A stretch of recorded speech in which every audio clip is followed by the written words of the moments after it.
Stop motion is somewhat of a paradox, as its movement is actually the product of stasis.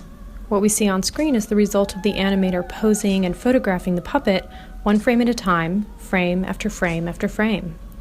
As we know, the puppet itself never really moves, except in the illusory shadows of the screen. Most animators try to hide this reality, immersing their audiences in the illusion of the character's life by creating smooth movement and bodies as coherent as possible. Jan Švankmajer is not most animators. Švankmajer is a Czech filmmaker who has been part of an active surrealist group for over 40 years.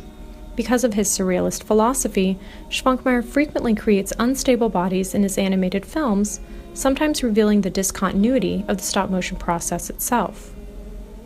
A great example of this is in his 1971 short, Jabberwocky, adapted from the Lewis Carroll poem.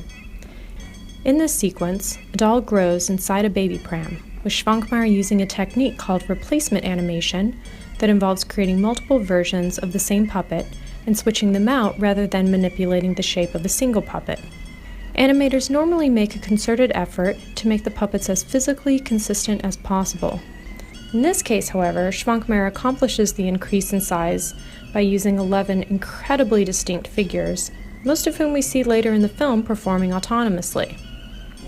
Because all but the final figure appear on screen for just 2 or 3 frames, the animation itself creates some continuity, but we can still easily see that different dolls are used, destroying any illusion that this is one body simply growing larger.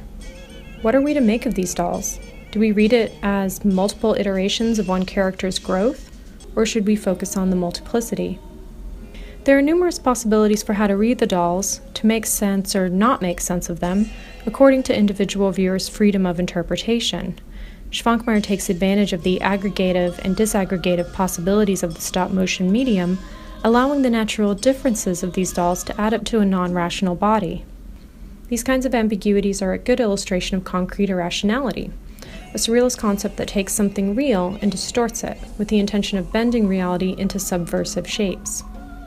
Writing about Švankmajer's sculptures in animated films, scholar Bertrand Schmidt claims, animated, affected, and prepared in this way, the object becomes, in its turn, an advocate, a ferryman, a door which opens us onto fresh mental landscapes.